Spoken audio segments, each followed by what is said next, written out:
우리가 새해 인사를 나눈 지가 엊그제 같죠. 그런데 벌써 9월에 문턱에 다 달았습니다. 이렇게 시간이 흐르다 보면 언젠가 우리는 주님 앞에 서게 될 것입니다. 주님 앞에 서는 날 우리는 신부가 되어서 신랑을 맞이하는 날일 것입니다. 그날은 예수님이 신랑이 되셔서 우리를 맞이하는 날이죠. 그러나 그리스도가 없는 사람들에게 여러분, 이날은 재수가 기다리는 심판의 날입니다. 여러분, 이날 주님을 어떤 모습으로 맞이하시겠습니까? 오늘 본문 말씀은 바울의 세상을 떠나기 전 마지막 유언과 같은 권면의 말씀을 하는 것이에요. 사도 바울이 다메섹 정오의 빛보다 밝은 가운데 주님을 만나는 은혜를 받지 않습니까? 그리고 그가 핵심하고 하나님의 복음의 전도사로서 일생을 바칩니다. 그러나 그 일생은 고난이었고 그 복음 때문에 앉지도 서지도 못한 복음을 위해서 돌아다녔어요. 복음을 위해 수없이 매를 맞고 죽음의 고비를 겪으면서도 또 고난 가운데서도 오직 주님을 향해 그는 달려갔습니다. 살든지 죽든지 복음을 위해서 일생을 바칩니다. 빌립보서 1장 23절 24절의 말씀을 보시면 바울은 이렇게 고백해요. 내가 사는 것도 좋고 죽는 것도 좋지만 그리스도와 함께 있을 욕망이, 내가 죽는 게 더 좋다는 것이요. 그리스도에 있는 욕망이 더 좋지만 너희를 위해서는 육신에 구하는 것이 유익하다. 다시 말씀드리면 내게 삶과 죽음을 선택하라면 사도 바울은 죽음을 선택한다는 것입니다. 왜요? 자기가 그렇게 그리워하고 좋아했던 그 하나님, 주님과 이제 슬픔과 눈물도 볼 틈도 없는 그곳에서 영원히 주님과 살고 싶은 것이 더 좋대. 하지만 내가 이 땅에 남아있어야 할 이유는 바로 너희들, 아직 복음이 전해지지 않은 너희들, 복음이 약한 너희들, 바울이 이 땅에 남아있어야 할 단 하나 이유는 바로 복음 때문이라는 것이에요. 바울의 일생은 복음을 빼놓고 말할 수가 없습니다. 여러분, 잘 알려진 바에 의하면 바울은 순교 당할 때 노마의 오스틴의 대로에서 목뱀을 당해 순교를 당합니다. 오늘 말씀은 그 죽음을 앞둔 바울의 남긴 마지막 고백 같은 말씀이에요. 우리는 본문을 마치 바울의 마지막 유언처럼 들어야 합니다. 지나온 인생을 돌아보고 자신의 길을 이어갈 믿음의 아들 디모데에게 바울은 비장한 심정으로 그를 지금 남기고 있어요. 1절에 하나님 앞과 살아있는 자와 죽은 자를 심판하실 그리스도 예수 앞에서 그가 나타나실 것과 그의 나라를 두고 엄히 명하노니 너희는 말씀을 전파하라. 바울의 이 말씀은 시작부터 복음에 대한 강력한 의지, 절대성을 보여주고 있는 것이에요. 그것도 하나님 앞과 예수님 면전에서 명령하는 말씀이라고 선포해요. 바울은 디모데에게 지금 이렇게 믿음의 아들에게 명령하고 있는 것이에요. 여러분, 이 한마디로 연약했던 디모데는 위대한 사도의 인생을 살게 돼요. 초대교회 수많은 사람들이 바로 이 한마디의 복음의 전사로 인생을 살았습니다. 이 한마디 말씀이 세상을 바꿨어요. 말씀을 전파하라. 이 말씀은 우리가 늘 듣는 말씀입니다. 마지막 남긴 한마디치고는 너무나 평등하게 보여요. 그러나 바울의 이 말씀은 흔히 듣는 한마디가 아니에요. 이것은 마지막 숨을 거두는 사람의 자신의 마지막 사력을 다해 남기는 한마디의 유언 같은 말이에요. 그리고 이 말씀 앞에 바울이 사용한 엄히 명하노니라는 말도 평범한 구절은 아닙니다. 여러분, 법정에 서약하고 증언할 때 쓰는 말입니다. 곧 이 말은 천지를 창조하신 하나님 앞에 하나님이 지켜보는 가운데 심판하신 심판주 예수님 앞에서 맹세하는 의식이라는 것입니다. 그렇다면 이 말씀대로 하지 않으면 반대로 처벌을 받을 수 있다는 말이에요. 바울이 말한 복음은 무엇이죠? 여기서 복음이란 단어는 헬라어로 토로고스라고 해요.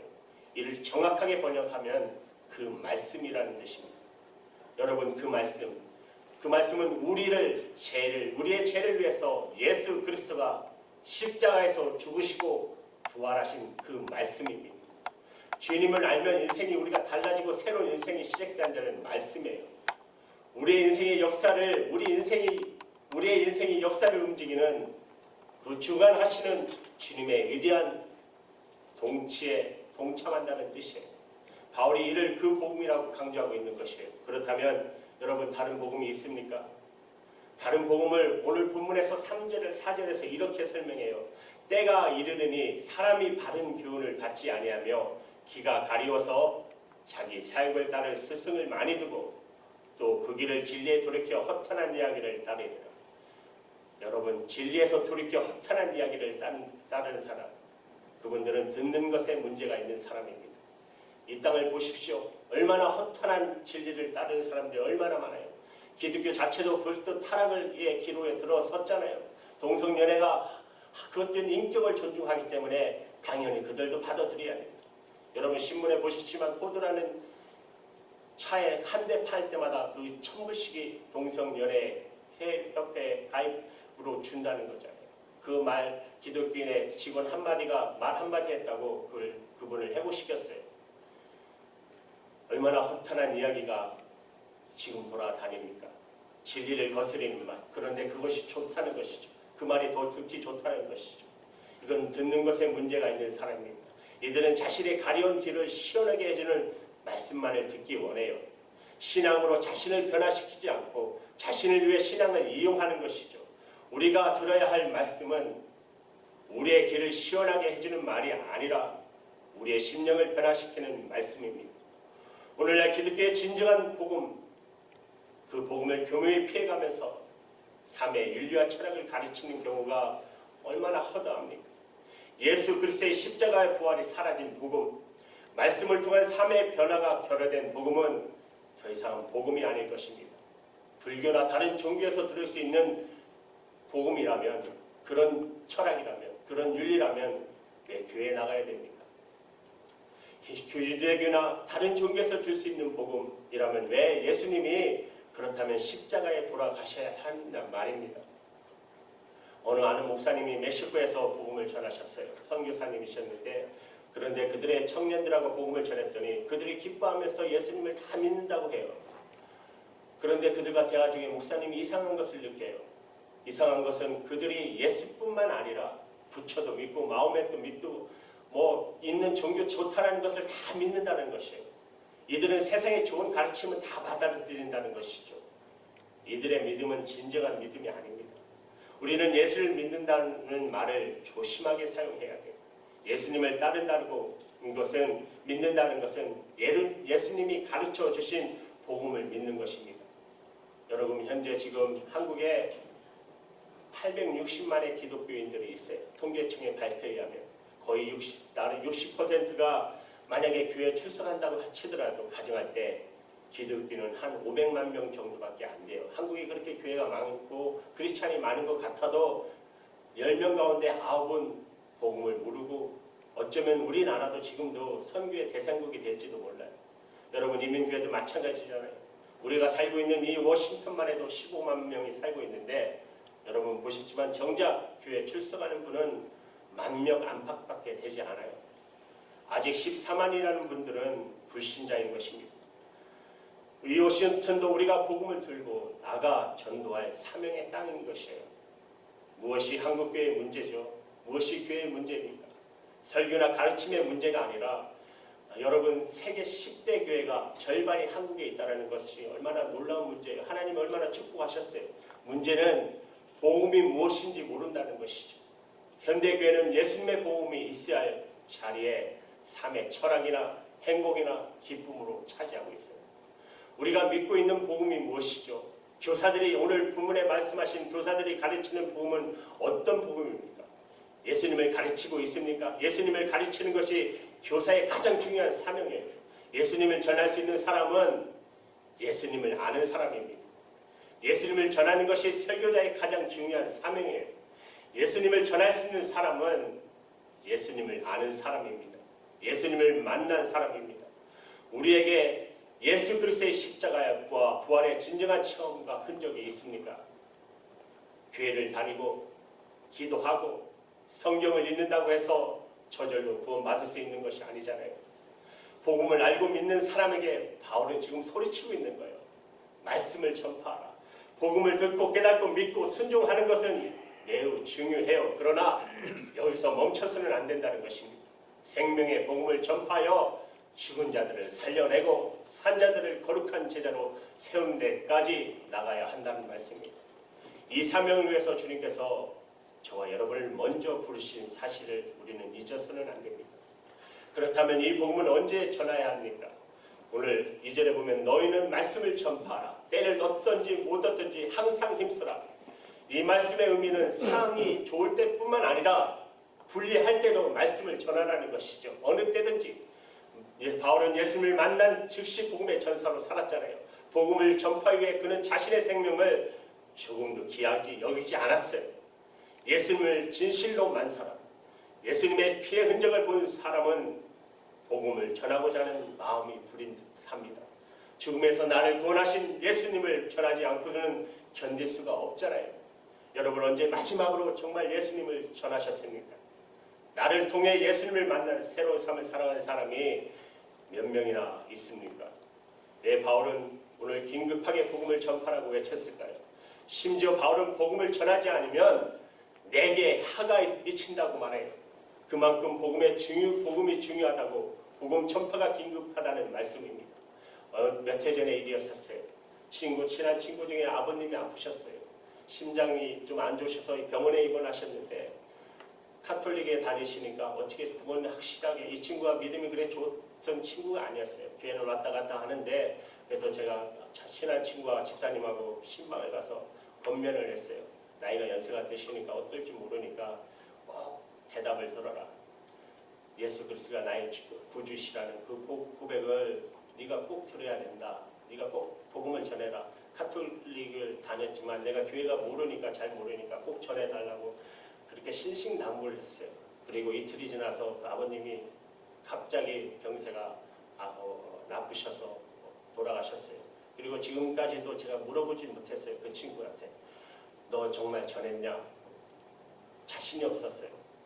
그 노랑 안 했다고 하는 말을 듣기가 제가 싫은 거죠. 내가 그렇게 부탁을 했는데 네가 그렇게 마지막에 그 아버님한테 그 소식을 들었나? 저 확신을 들었냐? 그걸 못했어요. 친구하고 지금도 보면은 제가 그 말을 하지 못합니다. 그때 내가 부탁한 거 들었냐? 또 어느 목사님이 자기 고향을 방문했을 때 이래요.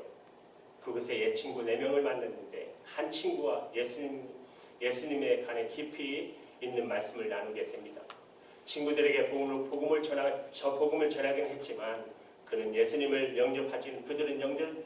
영접하지 않았어요. 목사님은 멀지 않아 다시 복음을 전할 기회가 있을 거라고 생각하고 몇 주에 목사님은 그러나 엄청난 소식을 듣게 됩니다. 4명의 친구 가운데 3명이 교통사고로 세상을 떠났다는 소식을 들어요. 머리를 망치로 만든 듯하다고 느꼈대요. 그리고 그때 그 친구가 예수님을 영접하도록 조금 더 이상 애쓰지 못한 것을 오랫동안 목사님이 고통스럽게 생각했다는 것입니다. 사랑하는 여러분, 부모님을 섬기는 일과 복음을 전하는 일은 미뤄서는 안 돼요. 나를 통해 예수님을 만나게 되는 사람이 있습니까? 여러분, 올 한 해도 지금 가슴속에 품고 있는 여러분 정말 영혼을 사랑하는 마음으로 가슴속에 품고 있는 태신자가 있습니까? 그 감속에 거하는 영혼들을 바라보면서 말할 수 없는 탄식으로 고통하시는 성령님을 가슴에 채우고 한 영혼을 향해 나가시기를 간절히 바랍니다.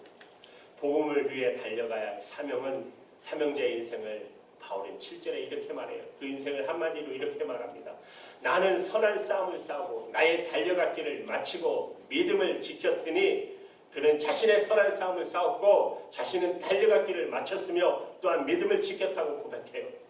여러분 이것이 얼마나 참 위대한 고백입니까?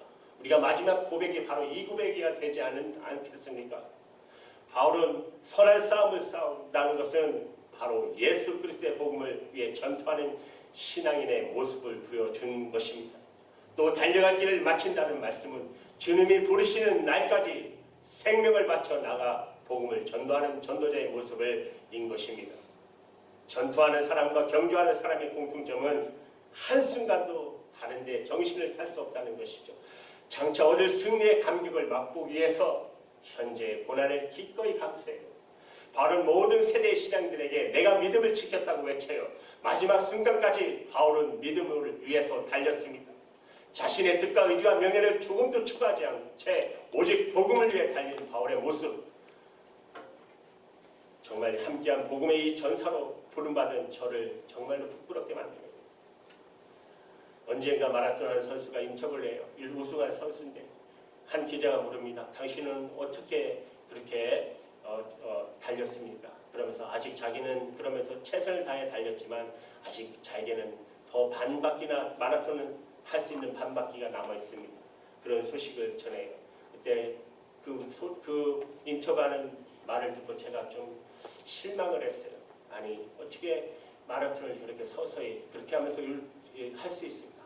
온 마음을 다해서 온 체력을 다해서 뛰어야지. 그리고 소심되고 더 뛸 힘이 없을 정도로 그렇게 뛰어야 되는 게 스포츠의 정신인데 마찬가지예요.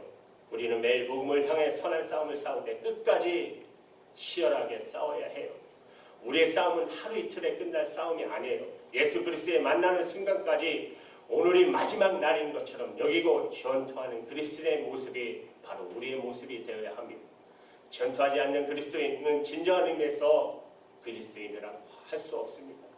하나님의 사람을 부름 받았다는 것은 군사로 부름 받았다는 뜻이에요. 우리는 매 순간 사탄과 영적인 전쟁을 치러요. 사탄에 빼앗긴 하나님의 사람들을 그리스도의 복음으로 해방시키는 일이 바로 군세의 부름을 받은 우리의 사명입니다.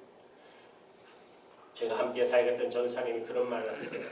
일을 하시면서 사역을 저와 동일하게 그런 사역을 하셨는데 새벽에 출근하실 때마다 새벽 예배 하시면서 그 마지막 자기가 이 진문을 놨을 때마다 그런 생각이 든대요. 내가 이 문을 다시 열고 들어올까? 새벽에 놨을 때마다 내가 이 문을 다시 열고 들어올 수 있을까? 짧은 고백이었지만 그 속에 담긴 놀라운 뜻은 하루하루를 종말을 맞이하는 자세로 사람을 살아간다는 뜻입니다. 종말을 맞이하는 삶을 어떨까요? 하루의 삶을 전력을 다해 주를 위해 살아가는 삶일 것입니다. 사랑하는 여러분, 우리도 마찬가지입니다. 우리의 삶도 설렁설렁 사는 것이 아니라 종말을 맞이하는 삶, 최선을 다해 오늘이 마지막이라는 뜻, 그것을 가지고 영적 전쟁을 치러 나가면서 승리할 수 있는 그런 믿음의 사람이 되어야 됩니다. 한 사람 한 사람 주님이 나를 위해 보내주신 그 사람, 특별한 사람을 여기고 복음을 전해야 되는 것입니다. 그래서 여러분 만나는 사람마다 예수님을 전해야 합니다. 전사로 부름 받았기 때문에 전사로서의 삶을 걸어가는 것이죠. 전사가 걷는 길은 고통과 영광의 길이, 고통이 없는 영광의 길은 아니에요. 전사가 걷는 길은 고통 없는 영광이 아니에요. 바울은 5절에 전도자의 삶을 사는 자들에게 근신하여 고난을 받으라고 말해요. 생명을 살리는 이런 영광스러운 사명을 고통 없이 감당할 수 있겠습니까? 지브리학교에서 강수지라는 분 발라나 아시죠? 지금은 지도자였는데 그 삶을 대해서 방영한 적이 있어요. 그녀는 어느 날 갑자기 세계적인 발레리나가 된 것이 아니라 1986년 독일 슈가르트의 발레단에서 군무를 추는 댄스로 출발한 강수지는요, 1996년에 프리마돈나에 등극합니다. 그리고 1999년에 4월에 세계 최고 무용수로 선정됩니다. 그 절약의 배경에는 고통 어린 땀이 있었어요. 강수지의 별명은 연습벌레였어요. 그녀는 독일 슈가르트 발레단에 적게는 하루 15시간, 많게는 19시간을 연습했어요. 이렇게 연습하다 보니 하루에 토수주 4컬레 갈아 신기도 했고 솔로로 발탁될 때 그녀는 한 시즌에 무려 250컬레의 신을 신었대요. 갈아 신었대요. 토시즌에. 그녀는 화려한 성공을 울며 신을 뿌린 결과였던 것이죠. 강수지는 발의 고통을 연습일에 인해서 뼈가 사그러지고 그 발 보셨죠? 고통에 인해서 다 튀어나오는 그런 아픔이 있었어요. 그는 세계적인 발레리나가 되었지만 지금도 고통을 느낀다고 해요. 여러분, 십자가의 삶입니다. 주님을 따르는 것은 십자가를 지는 인생을 뜻합니다. 고통이 없는 신앙생활은 어쩌면 주님과 상관없는 영적인 속임수일 것입니다. 성도는 평생 주님 때문에 고통을 감수해야 합니다. 그러나 우리의 삶이 고통으로 끝나지 않아요. 우리가 받는 고통과 비교할 수 있는 영광과 은총이 우리를 기다리고 있습니다. 바울이 위대한 전사, 인생을 살 수 있었던 비결은 바로 오늘 본문 8절에 이렇게 고백해요. 이제 후로는 나를 위하여 위에 면류관이 예비되었으므로 주 곧 의로우신 재판장이 그날에 내게 주실 것이요 내게만 아니라 주의 나타나심을 사모하는 모든 자에게노라. 바울이 위대한 사명자의 일생을 살 수 있던 것은 언젠가 다시 하나님을 다시 오실 예수님이 계셨기 때문에 그렇다고 말씀하십니다. 예수님의 복음의 전사 바울의 힘과 능력이었어요. 언젠가 만날 예수님이 계시기에 바울은 예수님 한 분만 바라보고 고통을 기꺼이 감사하면서 달려갔습니다. 주님 만날 날을 기대하며 살아가고 계십니까? 선한 싸움을 마치고 주님과 만날 날을 기대하며 살아가십니까? 주님의 영광의 강체를 맛본 사람은 세상의 등불에 연연하지 않아요. 주님이 주시는 천국 기쁨을 사모하는 사람은 세상의 평안한 안식에 관심을 두지 않습니다. 선한 싸움을 마치고 주님 만나는 날을 생각해 보십시오. 비록 치열한 싸움을 싸워 온몸이 피투성이가 되어 주님 앞에 설 때라도 주님은 우리를 바라보시며 말씀하실 것입니다. 잘했다 충성된 자와 내가 전해야 할 복음을 내가 전해 주었구나. 내가 당할 고통을 내가 다시 대신 당했구나. 주님 만나는 그 마지막 순간까지 하나님 앞에 부름받은 성도들, 우리는 우리 복음을 위해 주님과 함께 달려가야 합니다. 주님이 찾으시는 마지막 한 영혼이 주님의 품으로 돌아오는 그날까지 그리스도의 심장으로 복음을 전파해야 됩니다. 우리 모두 죽은 자를 살려내고 산 자를 거룩한 헌신자로 양육하시는 하나님의 전사가 되기를 주님의 이름으로 축복합니다. 아멘.